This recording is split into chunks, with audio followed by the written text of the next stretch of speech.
नमस्कार. आपण पाहतात आदर्श पोलखोल.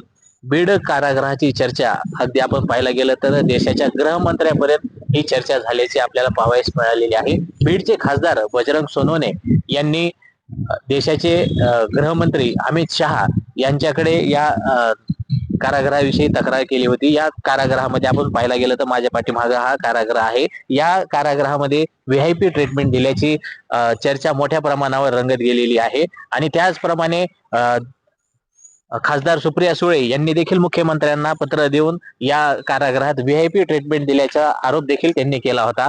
त्याच अनुषंगाने आपण पाहायला गेलं तर काही माध्यमांमध्ये बातम्या देखील प्रसिद्ध करण्यात आल्या होत्या.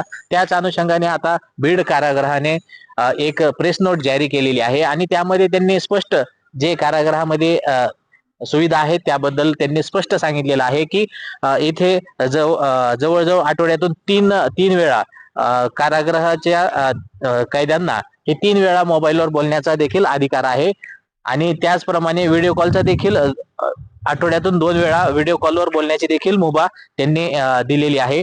त्याचप्रमाणे जो कॅन्टीनचा विषय जो आहे तो देखील त्यांनी स्पष्ट सांगितलेला आहे की महिन्याला 10,000 रुपयापर्यंतची कॅन्टीन देखील दिली जाते असं देखील त्यांनी स्पष्ट या पत्रामध्ये त्यांनी उल्लेख केलेला आहे.